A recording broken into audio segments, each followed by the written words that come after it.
Juste vous le présenter rapidement. C'est un petit livre de Kevin DeYoung qui est vraiment pas long à lire, là, 25 pages. Là. Fait que même ceux qui aiment pas lire, vous avez le droit là, de vous attaquer à cette brique. Mais le titre, ça veut tout dire « Le secret qu'il n'en est pas un pour atteindre la prochaine génération de Kevin DeYoung ». C'est parfait, ceux qui restent, je voulais le donner au prof d'école du dimanche. Enfin, Isabelle, elle a déjà le sien.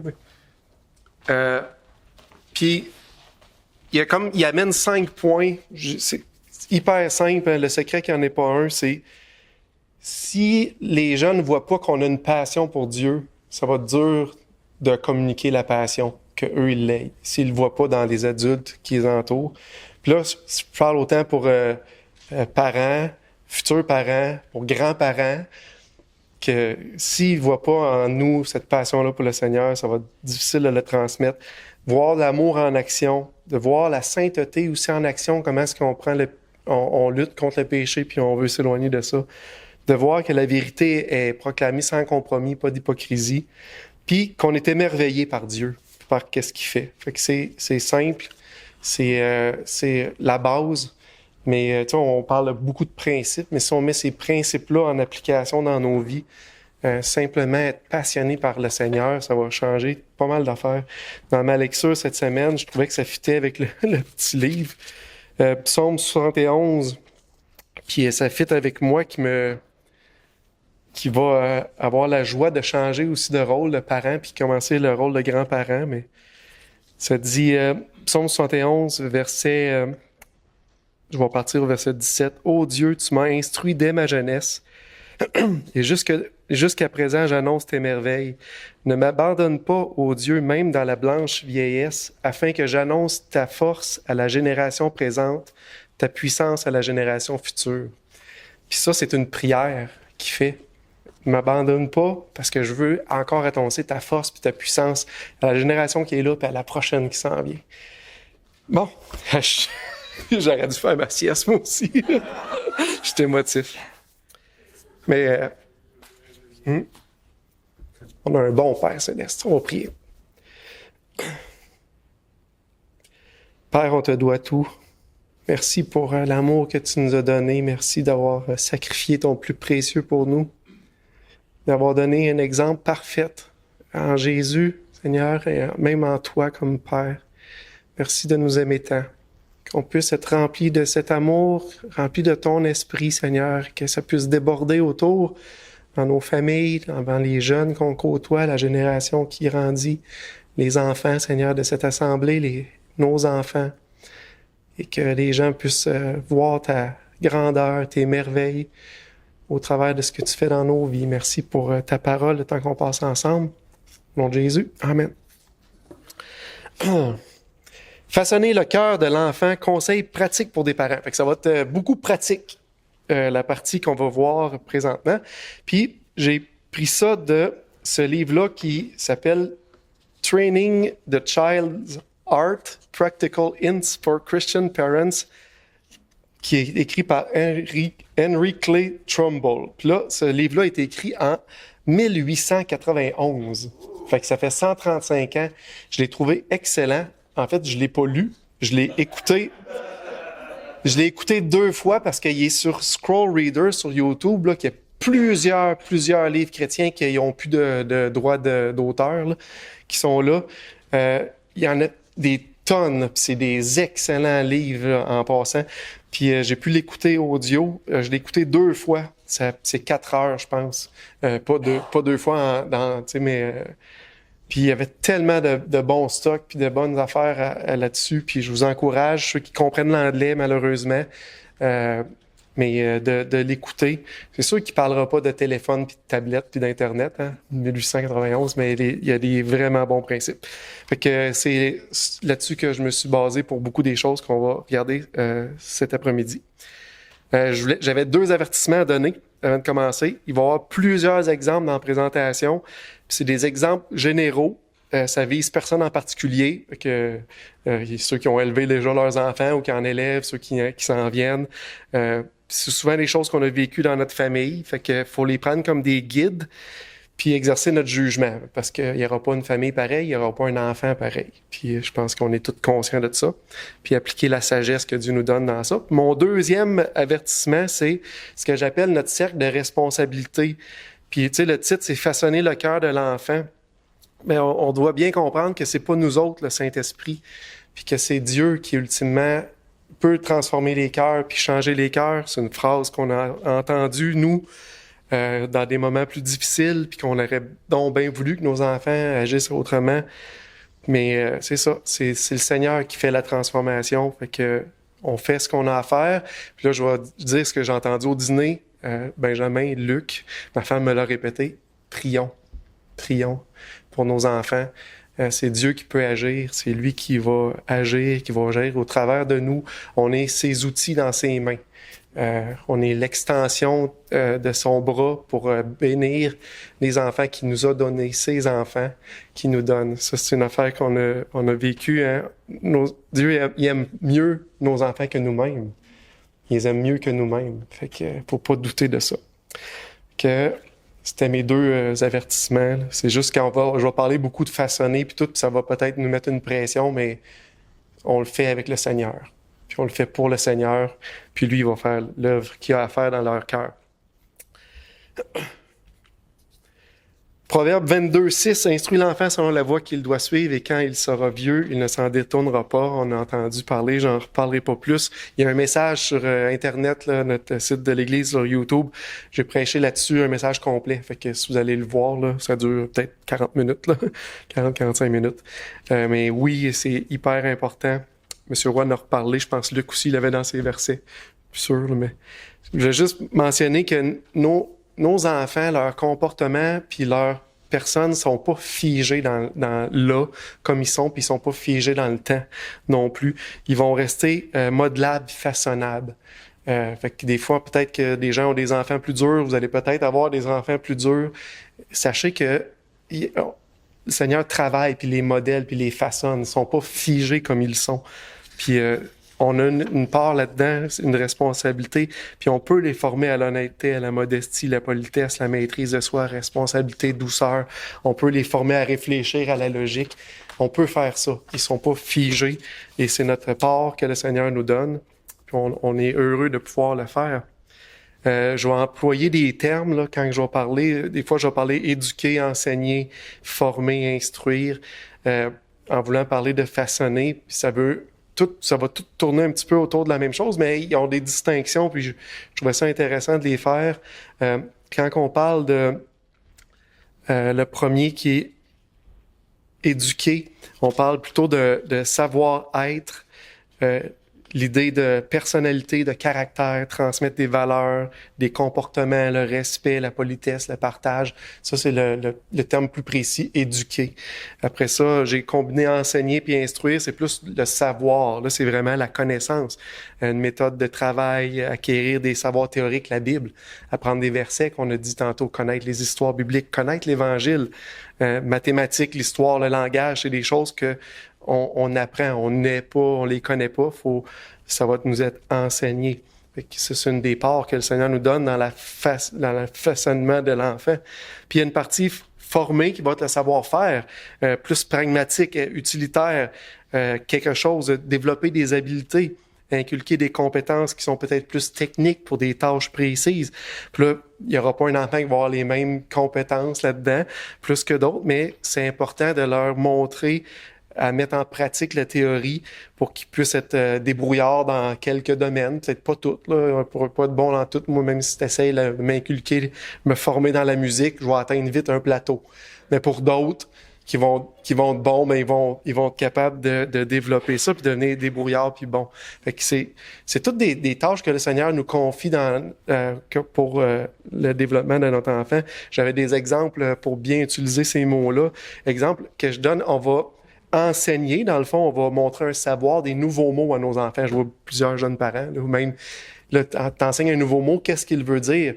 Mais tu vas le façonner à le prononcer, à bien le dire. Ma femme était excellente pour ça. Quand mes enfants y arrivaient, puis là, ils disaient quelque chose, là, elle faisait répéter, puis répéter, puis répéter, tant qu'ils ne disaient pas comme il faut. Parce qu'on peut vite, comme parents, comprendre leur langage. Ah, c'est ça qu'il veut dire, puis tu y donnes. Mais il le dit tout croche, puis quand il le dit à un autre adulte, l'autre, il est là, « Hein, qu'est-ce qu'il a dit? Je comprends pas. » Puis toi, tu le comprends parce que c'est le tien. Mais tu sais, ça, c'est le façonner. Il a appris le vocabulaire, il sait c'est quoi que ça veut dire, mais maintenant, si vous prenez des notes comme truc, mais faites-le répéter, vous le façonnez à le répéter. On aurait pu prendre aussi l'idée de former, là je vois des jeunes enfants, à dormir un enfant seul dans un lit. Des fois, les parents ont fait la gaffe de le garder des enfants trop longtemps avec nous autres. Puis là, quand c'est le temps de les amener dans leur chambre, ils se lèvent puis ils reviennent. Puis là, t'as plus ton intimité dans ta chambre. Faut que tu apprennes jeune à l'enfant, avant même de pouvoir lui expliquer pourquoi.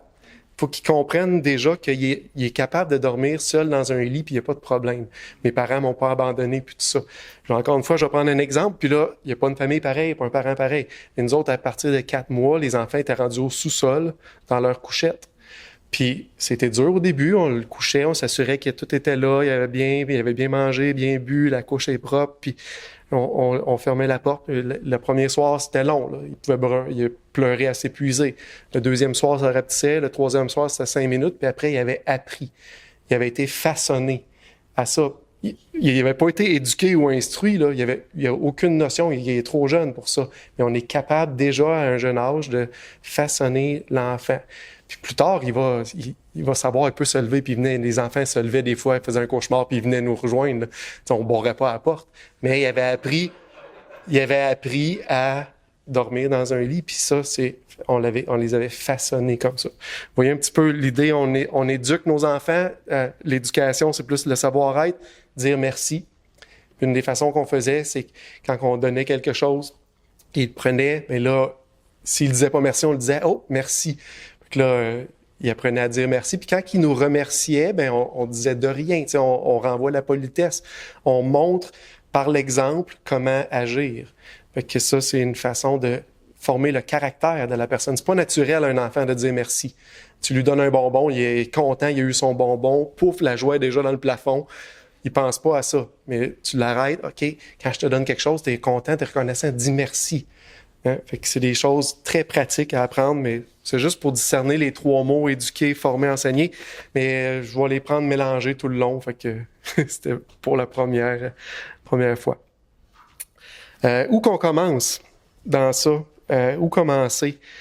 Ce que j'avais le goût de vous dire, peu importe l'étape de vos enfants, puis c'est à faire plusieurs fois, c'est de regarder c'est quoi leur plus grande. Poser 2 questions. C'est quoi la plus grande qualité dans qu'est-ce qu'ils réussissent bien? Ça peut être une première question selon les âges, pour ce qu'ils sont. Puis là, vous dites, OK, ils sont bons là-dedans, mais je les encourage là-dedans. Ça, c'est des habiletés que le Seigneur leur a données. Hein? Puis là, on les encourage là-dedans, on les pousse là-dedans, on les motive dans ça. Puis, d'un autre côté, c'est quoi leur plus grande faiblesse, une lacune qu'ils ont? Là, j'ai dit une. Parce que on peut tomber vite, les parents, dans l'idée, moi, je connais la parole, puis on adresse tout. Puis on n'en laisse pas passer parce qu'on veut que nos enfants soient parfaits puis qu'ils atteignent le standard. Ça, c'est une erreur de faire ça parce que de un, on devient leur conscience. C'est nous qui commençons à leur parler puis à leur dire leurs mauvaises choses au lieu qu'ils puissent réaliser par eux autres. Même si on essaie de tout adresser. Puis de deux, ça va développer en dedans d'eux autres un esprit de rébellion. Ils vont peut-être le faire devant vous, mais en dedans, il va y avoir de la rébellion si tu es toujours sur leur dos après vouloir tout adresser. Fait que ça, c'est une affaire importante. Puis l'image que j'avais dans ça, c'est ceux qui ont peut-être déjà eu des broches ou un traitement d'orthodontie. Si tu as les dents croches, puis là, ils vont t'installer des broches, l'orthodontiste, là, il ne t'émet pas droite le premier coup. Là. Ils vont casser dans la bouche. Hein, c'est tranquillement. C'est pour ça l'idée de c'est quoi ses faiblesses, c'est où ce qui abandonne, c'est où ce qui échoue. Puis on va travailler sur une chose, 2 choses. Puis on va focusser là-dessus, puis on va le faire progresser dans ça. Fait que renforcer les forces, encourager, puis travailler sur une ou 2 faiblesses. Qu'est-ce que le Seigneur nous montre, met à cœur. Puis des fois, on n'est pas les bons juges pour ça. Hein? On regarde nos enfants. On peut demander conseil aux gens qui nous entourent, ceux qui connaissent bien nos enfants. Comme un juge en cour, il n'a pas le droit de juger s'il connaît l'accusé ou le défenseur ou l'accuseur, il n'a pas le droit de siéger. Mais des fois, comme parents, on n'est pas le meilleur juge de nos enfants. Fait qu'on peut demander les profs le font à l'école, peut-être à la garderie, comment il agit avec les autres, ça peut être quand il va chez grand-papa et grand-maman, ou quand il va se faire garder, comment il est allé, puis y a-tu quelque chose? Puis on s'informe, puis on demande. Jo Isabelle, qui est une éducatrice, elle a une formation là-dedans, les gens, ils sont capables de vous le dire. Profitez de ça, puis prenez leurs conseils. Soyez pas trop orgueilleux pour voir votre enfant toujours un petit peu mieux que ce qui est vraiment. Ça, c'était ma partie introduction. Il y a déjà beaucoup de choses pratiques là-dedans, mais on va avancer. Là, j'ai même pas... on avait jusqu'à quelle heure? Si je commençais à 1h, j'avais jusqu'à 1h45? OK, ça va. Bon. Former la volonté et non briser la volonté. Ça, c'est mon premier point que je veux apporter avec vous. Éphésiens 6,4, Luc nous parlait un petit peu. « Père, n'héritez pas vos enfants, mais élevez-les en les corrigeant, en les instruisant selon le Seigneur. » Dans cette section, là, on parle vraiment d'enfants qui sont en âge de comprendre puis choisir, là, qui ont une volonté puis qui l'expriment de façon claire. Là. Puis les enfants assez jeunes, ils sont capables de discerner le bien puis le mal. Ils vont pas nécessairement agir comme il faut, là. Mais l'idée, c'est que le choix puis les réactions de l'enfant viennent de leur cœur. Fait que c'est de leur cœur on va voir leur comportement agir. Puis nous, on veut les façonner à ce qu'ils choisissent la bonne chose et non pas les briser ou les forcer ou les amener à soumettre leur volonté pour qu'ils fassent la bonne chose. C'est là l'erreur qu'on pourrait faire. Quand ça dit « n'héritez pas vos enfants », c'est on ne provoque pas, on ne décourage pas nos enfants par des méthodes humiliantes. On ne les écrase pas, on n'écrase pas leur personnalité. Mais on doit quand même adresser la rébellion. On la laisse pas non adressée. Fait que ça va prendre la sagesse dans ça. Dieu veut qu'on forme l'enfant à volontairement choisir ce qui est bien en obéissance de cœur et non pas en obéissance par la force. Dieu, c'est ça qu'il veut, que l'enfant choisisse volontairement ce qui est bien. De toute façon, lui, Dieu, il voit le cœur dans tout ça.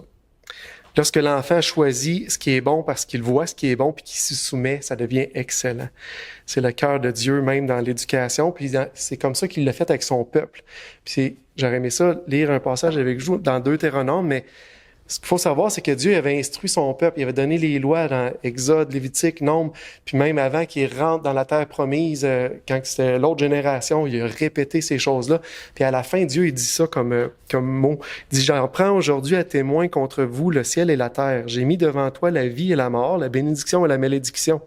Choisis la vie afin que tu vives, toi et ta postérité, pour aimer l'Éternel ton Dieu, pour obéir à sa voix et pour t'attacher à lui, car de cela dépend ta vie et la prolongation de tes jours. Et c'est ainsi que tu pourras demeurer dans le pays que l'Éternel a juré de donner à tes pères, Abraham, Isaac et Jacob. » Je vais placer devant vous ce que je vois de la tactique de Dieu comme père envers son peuple. Dieu a donné ses instructions. Il a commencé comme ça. Il a donné ses instructions au peuple. On voit Exode, Lévitique, Nombre. Dans Deutéronome aussi, on voit les instructions. Après ça, Dieu les a avisés des conséquences. Il n'a pas forcé leur choix. Il leur a juste dit, voici mes instructions, voici les conséquences. Il ne force pas le choix, mais il laisse le choix. Mais Dieu, il est très conséquent. Dieu, il applique les conséquences selon les choix. C'est comme ça que Dieu s'est pris avec son propre peuple quand il a avancé. Fait que c'est le pattern qu'on devrait essayer de suivre le plus possible. Là, je suis pas prêt à dire que nos enfants choisissent tout. Ça, c'est pas ça du tout que je veux dire. Un jeune enfant qu'il n'a pas l'âge de décider quelle heure il se couche, et c'est pas lui qui décide, c'est ses parents. Je parle quand que l'enfant est rendu peut-être un peu plus vieux, que là, il a un peu son mot à dire dans les choix, dans ses choix. C'est là qu'on veut pas briser sa volonté, on veut qu'il choisisse, mais qu'il soit conscient des conséquences. L'idée à éviter, c'est qu'on veut pas que ça devienne une compétition. Quelle est la volonté la plus forte? Celle du parent ou celle de l'enfant? Parce que si c'est rendu là, c'est que la situation a déjà dégénéré. Si c'est plus une instruction détachée de l'amour, de la persuasion, qui amène un enfant à comprendre, à vouloir obéir, mais c'est la force brute, ben les deux, on est perdants. L'enfant, lui, là-dedans, il va sentir sa personnalité ou sa personne ignorée, puis le parent, avec le temps, son autorité va diminuer si on fait juste respecter notre volonté par la force brute. Fait que là, je parle encore d'enfants qui sont en âge de choisir, là, pas des petits-enfants. Là. Fait que ça m'amène... Ouais, j'aurais aimé ça vous le donner en exemple. Oups. Ça soit plus facile à comprendre. L'exemple que j'ai, c'est un père et un fils. Fait que là, le père, il dit, Johnny, il rentre, Johnny, il 10 ans, Johnny, ferme la porte. Johnny, il répond, non, je fermerai pas la porte. Le père dit, oui, tu vas faire. Oui, tu vas le faire. Puis là, Johnny, il répond, non, je le ferai pas. Là, j'arrête déjà là. Le conflit, c'est même plus rendu à propos de la porte. C'est rendu, c'est qui a la plus forte volonté. Le combat, c'est rendu une guerre. Comme parents, on pourrait penser que c'est là qu'il faut absolument qu'on gagne, puis qu'on impose notre autorité. C'est comme la bataille de la force irrésistible du père, puis l'objet immuable, la volonté du fils. Le parent peut réussir à faire ce qu'il veut avec l'enfant. Un enfant de 10 ans, tu es capable de le prendre par le bras puis de faire fermer la porte. Tu sais. Ça pourrait aller jusque-là. Mais l'enfant, sous pression, va être blessé, puis à la vérité, la justice ne gagnera pas, puis ce genre de soumission-là, ça n'aura jamais touché le cœur. Ça va rien produit. Maintenant, qu'est-ce qu'il aurait pu avoir comme réaction, puis comment cette histoire-là aurait pu tourner autrement? Puis là, je l'ai dit, puis je me mets à la place du père, j'aurais été rouge, mon ego aurait été touché, puis j'aurais dit, va fermer la porte, c'est moi qui te le dis. Puis je pense que vous êtes capable de vous associer à ça. Mais en faisant ça, je réfléchissais, c'est vrai que personne n'aurait rien gagné dans ça. J'aurais forcé ma volonté sur le cœur de l'autre il l'aurait fait par soumission, mais ça l'aurait jamais rien influencé dans sa vie. Fait que comment est-ce qu'on aurait pu appliquer les principes de Dieu? Dieu a donné des instructions, il a avisé des conséquences, il a laissé le choix au peuple, puis après ça, il a agi. Fait que là, on va voir la même histoire autrement. Fait que là, le père, en partant, Johnny, veux-tu fermer la porte, s'il vous plaît? Parce qu'on veut enseigner la politesse à notre enfant, on veut s'engager. Fait qu'il faut être un exemple nous-mêmes. Ça aurait déjà pu changer un peu le ton. Puis ça, c'est dur. Moi, j'ai la tendance à aller avec le commandement ferme. Pas de s'il vous plaît, puis c'est moi le père. Ça a sa place, mais ça n'a pas sa place aussi, si on veut bien enseigner. Hein? Peux-tu fermer la porte, s'il vous plaît? La réponse, Johnny, non, je ne fermerai pas la porte. Donc là, on pourrait laisser notre ego gagner puis répondre sous la colère, puis la justice de Dieu ne serait pas accomplie. Ça dit, hein, quand c'est la colère, c'est par rapport à notre ego, c'est jamais une bonne colère. Hein? Fait que là, à la place, Johnny, je vais te laisser le choisir. Tu peux soit fermer la porte, ce qui est la meilleure chose à faire, ce qui est gentil, c'est l'obéissance à ton père. Ou bien, tu peux ne pas fermer la porte, ce qui va être de la désobéissance, puis à cause de ça, tu vas te priver d'écran pendant tout le reste de la soirée. Fait que là, on le place devant un choix, avec des conséquences claires. Vous voyez, Johnny a une nouvelle décision à prendre, comme Dieu a fait avec Israël. C'est sa volonté qui va t'entraîner, puis il va être encore libre, mais pas forcé. La différence, c'est qu'il est présenté devant les conséquences de son choix maintenant. Hein? Si Johnny choisit la punition, ben on accepte. OK, tu n'as pas fermé la porte, tu vas fermer la porte, mais il n'y a pas d'écran, puis on l'applique. Pas d'écran. Ça prend une conséquence qui veut vraiment dire de quoi à l'enfant. Là, si lui, il y a pas c'est pas ça qui le dérange, c'est peut-être tu vas pas en vélo voir tes amis, ça peut être, tu sais, mais il faut que ce soit une punition qui a une conséquence pour lui. Mais ça va entraîner sa volonté. Hein? Ça va être très différent. Puis s'il refuse, mais on recommence le même processus avec patience, en renouvelant le choix. On renouvelle le choix quand la personne est assez vieille pour choisir, puis en espérant que sa volonté soit formée à choisir la bonne chose. Quand ça va faire 3 jours là, qu'il n'y a pas eu d'écran, peut-être qu'il va dire « Ça me fait-tu si mal que ça de faire la bonne chose pour avoir ce que... Hein? » Puis là, la volonté va te changer. Fait que notre rôle, c'est pas de vaincre la volonté de notre enfant par la force, mais patiemment la façonner pour atteindre le but. Pendant sa formation, l'enfant doit connaître les conséquences de ses choix et avoir la possibilité de choisir avec compréhension.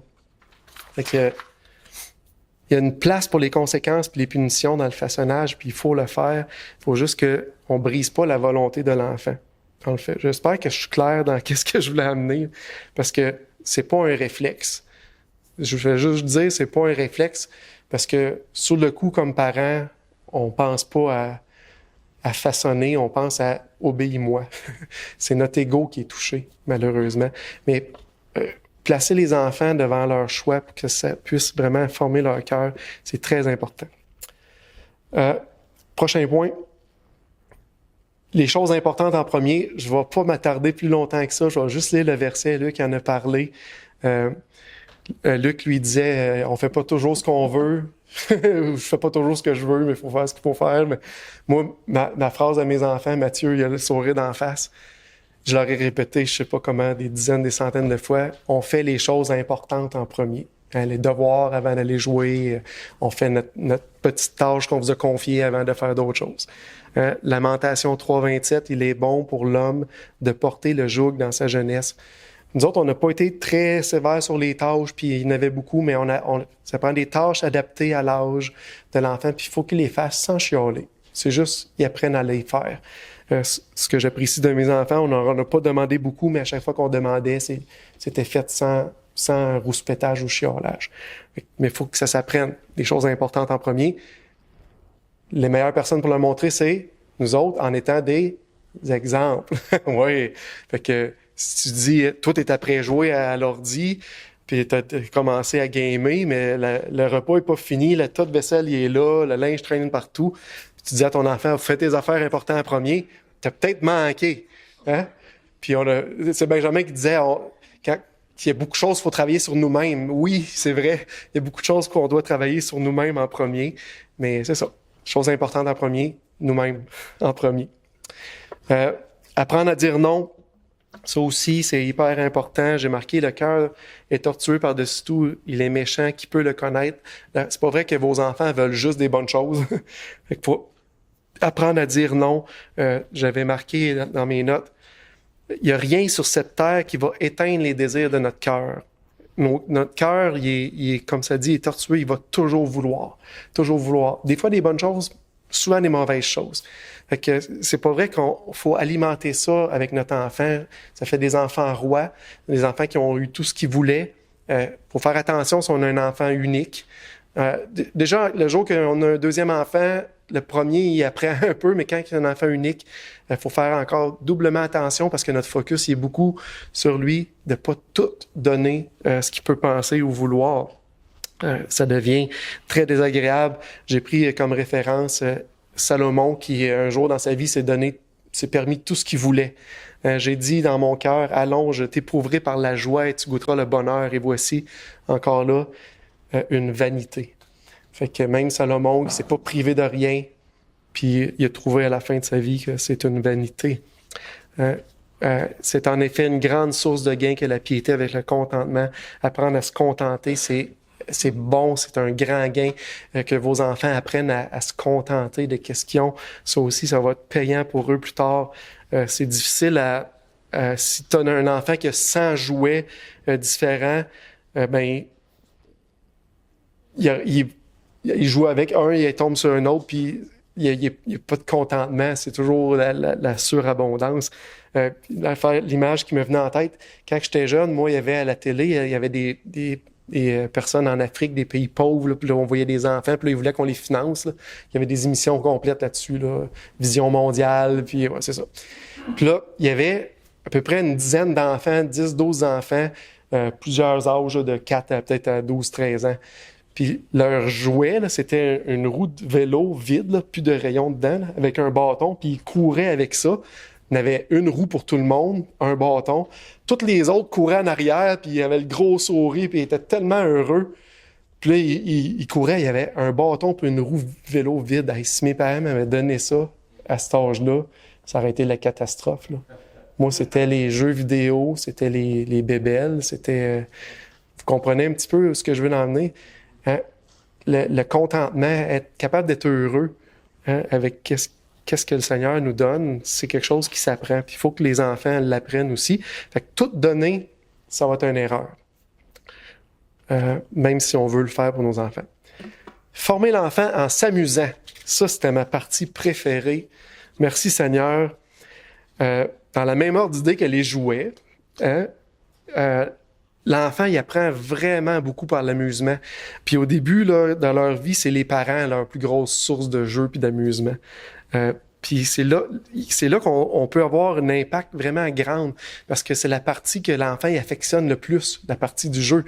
Je me souviens quand t'es jeune, là, c'est cette partie-là. Fait que si, comme parents, on s'implique pas dans cette partie-là, qui, eux, c'est la partie qui sont la plus qui leur prend beaucoup de place dans leur vie, on est après manquer une grosse partie de leur vie actuelle.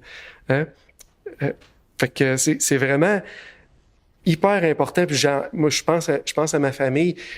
Mon père travaillait très, très fort. Il faisait des heures pas possibles.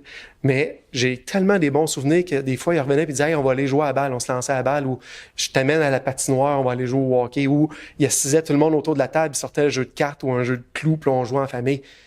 C'est des plus beaux souvenirs de mon enfance, c'est ça. J'ai pas eu une enfance traumatisante, fait que je peux pas vous dire des affaires, mais mes beaux souvenirs, c'est des temps où ce qu'on jouait ensemble. Fait que c'est important de s'impliquer dans cette partie-là. Les enfants reçoivent ça comme de l'amour pur.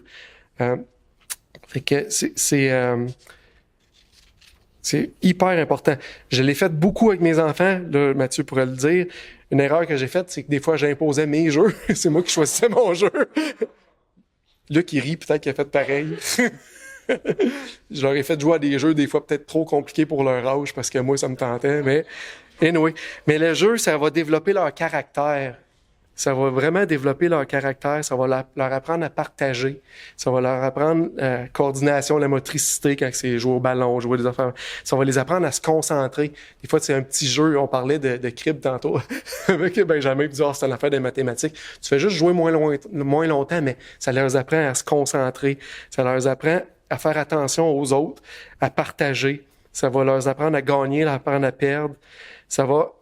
On peut se servir aussi de ces jeux-là pour leur apprendre des traits qui sont plus masculins, des traits qui sont plus féminins. Là, ça paraît, ça, c'est enregistré, mais c'est pas bien à mode aujourd'hui de dire ça. Mais dans nos jeux qu'on jouait, des fois, on avait des parties imaginaires, puis les gars, on était des défenseurs, on était là pour protéger contre les monstres qui venaient, puis les bébites. Je voulais développer en eux autres le trait de, on protège, puis on prend soin. Puis quand je parlais de maman, c'était que maman, c'était la princesse ou la reine. T'sais. On faisait attention à maman dans ça. Puis c'est comme ça que j'ai voulu élever mes gars. J'ai pas eu de filles, mais je pense qu'on peut faire la même affaire avec des filles. Tu peux jouer avec... ils peuvent être les défenseurs, puis jouer avec des camions, je veux pas dire ça, mais aussi tu peux inculquer, hey, on prend soin de la famille, ou on peut introduire des choses plus par rapport à la maison, à la famille, avec nos jeux. Fait que c'est une place où on apprend beaucoup. Là, on parle de façonner le cœur de l'enfant. C'est sûr que je suis pas prêt de dire comment est-ce qu'on les amène vers le Seigneur, mais c'est une façon que tu vas garder un contact puis un lien avec ton enfant plus tard, puis ça va durer. Mes enfants, ils viennent encore à la maison jouer à des jeux de société quand que leur femme travaille, puis ils n'ont rien à faire. Je peux-tu passer? Peut-être qu'ils viennent souper aussi en même temps, là, mais ça me fait plaisir. Mais ça reste. Fait que le temps de jeu, soyez pas trop... Tu sais, quand je disais faire les choses importantes en premier, là, mais ça, c'est une chose importante, ce temps-là. Puis, on peut vite le regretter si on a trop travaillé, si on a trop mis des affaires en avant, de pas avoir pris ce temps-là. La vaisselle est à faire, il dit, viens m'aider. L'enfant veut jouer, viens m'aider, on finit la vaisselle, ça va aller bien plus vite, puis après ça, on va jouer ensemble. Là, l'enfant va apprendre à venir travailler avec toi, il va aimer ça, puis après ça, il va venir jouer avec toi. Puis tu l'impliques. Fait que je pense qu'on faut pas négliger cette partie-là d'amusement. C'est hyper important.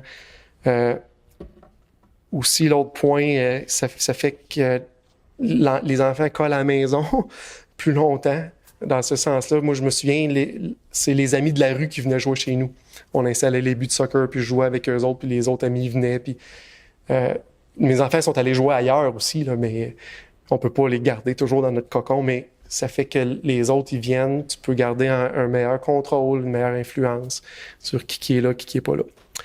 Mon prochain point, c'était guider dans le choix des amis. Ne vous y trompez pas, les mauvaises compagnies qui ont des bonnes mœurs. Nous, on a déjà bien parlé. Pas grand-chose que j'aurais ajouté là-dessus. À part, je dirais, peut-être ceux qui vont pogner l'adolescence, là, faire attention aux amis virtuels. Fait que peut-être juste une vigilance particulière par rapport à ça. Nous, on l'a appris parce que nos gars, ils ont fin d'adolescence, début de l'âge adulte pendant le COVID, puis des ados, ça a besoin de relations, ça a besoin de voir des gens, mais là, leur seule relation, c'était à distance. Fait qu'on a été pas mal rebelles pour ça, là. On invitait les amis chez nous, là. Fait que, mais des relations personne à personne, c'est là que des interactions sociales se développent vraiment, puis qu'on voit la différence qui va se faire. Peut-être la seule chose que j'ajouterais à ce niveau-là, de faire attention au virtuel. La valeur des discussions à table. Plus l'enfant grandisse, plus que les repas vont devenir plaisants. Je pense aux jeunes parents, là, que ton repas, c'est de le faire manger ou de le faire boire. C'est pas là que c'est plus le fun, là. Mais en grandissant, les repas peuvent devenir vraiment le fun, mais il y a une partie à faire avant. Hein? La partie éducation, façonner, hein? Des règles comme on sort de table quand on le demande avant. Tu sais, c'est pas je rentre, tu sors de la table n'importe comment. On demande, hein? Est-ce que je peux rentrer, est-ce que je peux sortir? On apprend les bonnes manières, merci, on attend de prier avant de manger. C'est des règles qu'on devrait avoir en famille. On attend que la dernière personne soit assise, puis on commence tout en même temps. Nous autres, on avait une règle, pas d'écran, pas de téléphone, pas de tablette. C'est un temps où on se parle. Puis là, ça devrait être ça déjà. Il y a trop de temps dans la vie où on est connecté, mais ça, c'est un temps de même. Fait que c'est tous des trucs à prendre là, pour vous autres. On n'est pas... Là, je vais être cru un petit peu, mais je le pense. On n'est pas comme des animaux. On va pas à table juste pour se remplir le ventre. On a été créé avec une dimension sociale, une dimension interactive. Puis si on peut le faire, on le fait. Là, c'est le temps idéal. C'est plus le temps de jouer, on est là. Puis plus qu'ils sont jeunes, plus que leur temps d'attention de votre petit, vous les laissez aller vite. Faut pas vous les écœuriez. Mais plus que le temps va passer, si le temps à table est agréable, ils vont rester là, ils vont coller. Puis c'est un temps aussi où ce que tu apprends à poser des questions. Tu leur poses des questions, puis tu leur demandes, Nathalie, elle le faisait souvent, tu sais, est-ce que vous vous intéressez aux autres? Posez des questions aux autres. Fait qu'elle leur enseignait ça. Fait que là, finalement, tout le monde parle de sa journée, de qu'est-ce qui s'est passé. On s'intéresse même à leur petite journée. Puis là, eux, en théorie, devraient nous poser des questions pour que nous, on réponde. Puis avec le temps, mais ça va faire que quand on va avoir de la visite ou d'autres gens, les enfants restent à table, ils sont là, ils s'intéressent aux invités.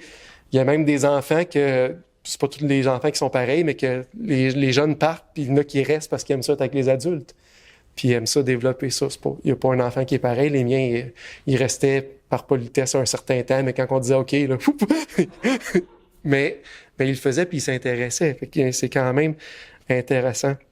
Puis je vous dirais que l'atmosphère du foyer se sent beaucoup à la table. Autant que l'atmosphère de Mars puis Vénus, c'est toxique, puis qu'on pourrait pas vivre là. Mais c'est un petit peu la même affaire. Si l'atmosphère à la maison est tendue, si c'est la chicane, la critique, la pression de performance, des paroles dures, de la colère, à table, ça va se sentir. Puis c'est toxique pour les enfants de vivre dans ces environnements-là. Puis c'est les premiers responsables, malheureusement, c'est les parents de l'ambiance puis de l'atmosphère dans la maison. Fait que soyez prudents pour ça. Une atmosphère de tendresse, d'écoute, d'amour, de compréhension, d'encouragement, ça fait toute une différence à table dans ce temps-là qui va aller en augmentant. Au début, comme je dis, un enfant, si tu réussis à le garder 15 minutes, c'est bien beau, puis après ça, une demi-heure, puis après ça, 3/4 d'heure, puis des fois 1 heure, puis à cette heure, des fois, on a des soupers, puis le monde nous part, puis on n'a pas lâché la table. Mais ça se développe, ça se fait. Fait que oui, c'est hyper important, puis c'est là qu'il y a plusieurs, là, qu'il y avait la capsule, ça peut être d'autres choses, c'est là qu'il y a beaucoup de choses qui peuvent se faire, puis parler. Former l'enfant à se contrôler, on a vu une partie qui était se maîtriser. Fait que le verset que j'ai mis, celui qui est lent à la colère vaut mieux qu'un héros, celui qui est maître de lui-même que celui qui prend des villes, dans Proverbe.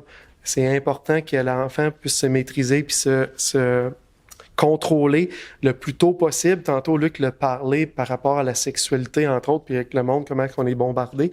Mais je vous dirais, autant que c'est difficile pour un adulte, si ça n'a pas commencé jeune, à être capable de se maîtriser nos impulsions, nos émotions qui arrivent, mais on va avoir beaucoup plus de difficultés quand on est adulte.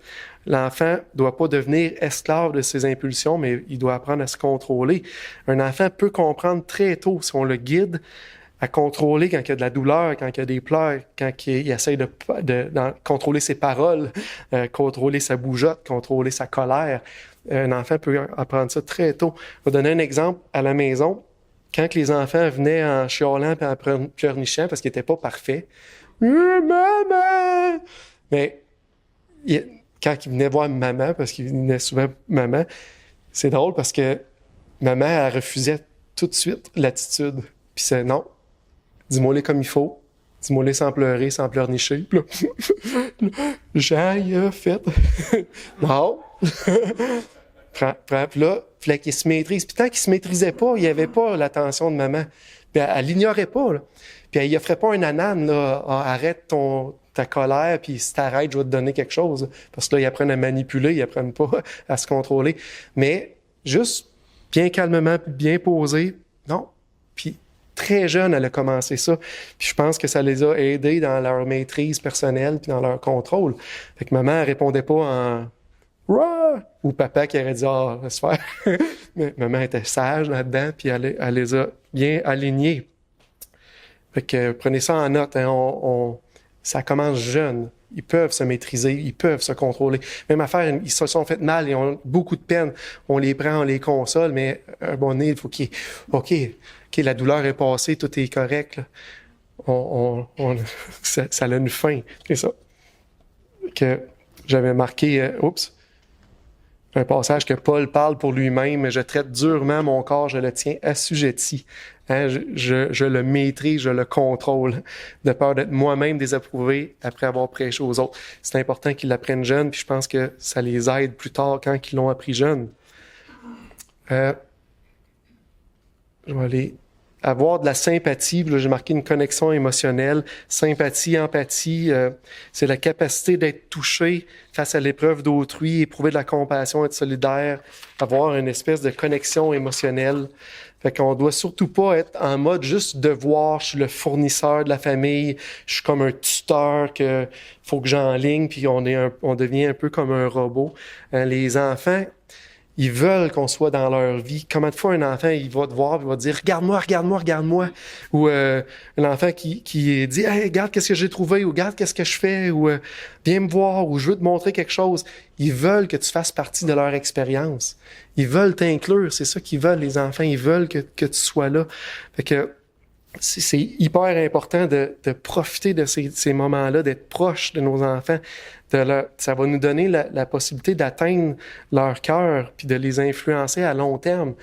Si on est proche, on sympathise et on compatise avec eux autres, on vit leur expérience.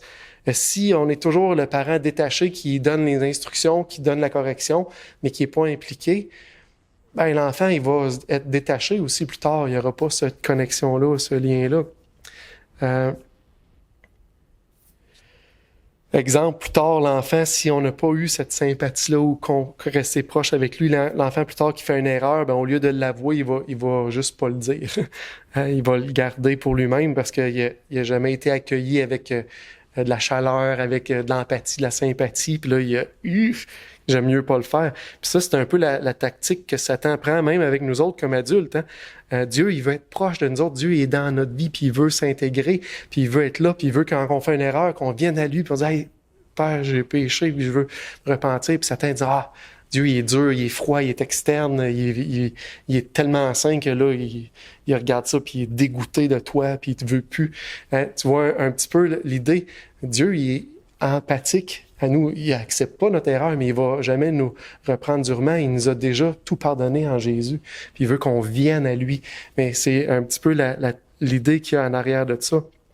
Puis le bon temps pour ça, pour s'engager à l'empathie puis à la sympathie, c'est souvent le soir au coucher. Puis là, je dis ça parce que moi, c'était pas ma force. C'était loin d'être ma force. Moi, le soir, c'était brossage de dents, prière, dodo. Mais là, c'est là, dans la soirée, après leur journée, les jeux sont finis, tout est fini, que là, le cœur du jeune il est ouvert pour une peine ou une tristesse ou quelque chose à jaser ou à discuter. C'est là que souvent, il est moins pris par les affaires du jour puis l'horaire qui défile. Puis c'est là qu'il veut parler. Puis là, moi, comme père, c'était là que je fermais ça. Puis c'est là que j'allais me coucher. Puis là, ma femme qui arrivait dans le lit 3/4 d'heure plus tard, puis là, elle dit « Ah, tu savais qu'est-ce qu'il m'avait dit? » Puis tout, il avait ouvert leur cœur. Vous voyez, la bonne façon à faire, c'était celle à ma femme, malheureusement. Mais c'est l'idée de pouvoir connecter, que l'enfant, il peut te parler, il peut t'entrer dans ses expériences, dans qu'est-ce qu'il vit. Il a le droit de le faire, puis c'est bon pour lui, c'est bon pour toi, puis ça va venir ta relation plus tard. Juste pour vous faire un petit peu réfléchir à ce niveau-là, parce que des fois, les peines de nos enfants puis de nos ados, hey, dit c'est rien comparé à mes problèmes à moi, là. Puis on peut avoir tendance à les minimiser. Tu sais, t'as pas eu besoin de te lever à 5 heures, puis aller travailler, puis revenir, puis là, après ça, t'as ça d'ouvrage à faire, puis t'as pas fini. Là. Tu t'es chicané avec un ami, oh, pauvre toi. Tu sais, on pourrait être un peu pas gentil de cette manière-là, mais juste pour se rappeler, le taux de suicide le plus élevé, là, c'est pour les jeunes enfants, adolescents, début de l'âge adulte. Fait que qu'est-ce que nous, on trouve banal, là, puis anodin, là, mais pour eux, dans leur vie, là, c'est énorme. Oh. À eux autres. mais c'est juste pas oublier ça, de pas le perdre de vue. Là, je vois mon temps, il a avancé pas mal. Fait que prenez ce temps-là, d'être empathique, d'être sympathique avec vos enfants. Prenez-le au coucher, quand ils vont s'ouvrir le cœur. Dis pas qu'ils niaisent pendant 2 heures, là, mais quand ils parlent, c'est le temps qu'ils parlent, mais c'est le temps qu'on écoute. Cultiver le goût de lecture, ça, c'est une affaire que j'aurais aimé à prendre plus tôt. On l'a pas fait tant que ça avec les gars. On a lu la Bible en images, ils contaient les histoires, mais on a peu lu avec eux ou leur proposer des livres. Mais mettez ça dans vos outils. Mettez-leur du livre papier dans les mains. Dans leur vie, ils vont avoir des tablettes, des téléphones, ils vont avoir des ordis, des affaires en masse. Donnez-leur ça. Puis c'est pas tous les enfants qui vont avoir le même goût de lire égal, mais il y a un moyen de développer un peu. Puis au lieu que ça soit nul, ben il va peut-être être bien. Au lieu que ça soit bien, il va peut-être être très bien s'il a commencé plus tôt. Là-dedans, tu peux avoir des bandes dessinées. Moi, j'aimais pas ça beaucoup, mais ça peut être des bandes dessinées. Maintenant, il y a du matériel chrétien, il y en a plein. Je suis content, Isabelle, elle a eu comme idée qu'on fournisse des livres aux enfants de l'école du dimanche, fait qu'on va le faire. Mais je vous encourage aussi comme parents à faire lire les enfants. Ça rentre beaucoup, ils apprennent beaucoup de ça. Puis, ça, je l'ai vu de d'autres. On posait beaucoup de questions sur les lectures que nos enfants avaient à faire parce qu'on les lisait pas toutes. Mais l'école, ça sert de lecture pour pousser leur agenda, vous le savez. Hein? Fait que ça vaut la peine de poser des questions sur ce qui est lu puis faire la balance de ce que le Seigneur parle. Si vous avez le guts puis le vouloir, vous pouvez même le lire vous-même.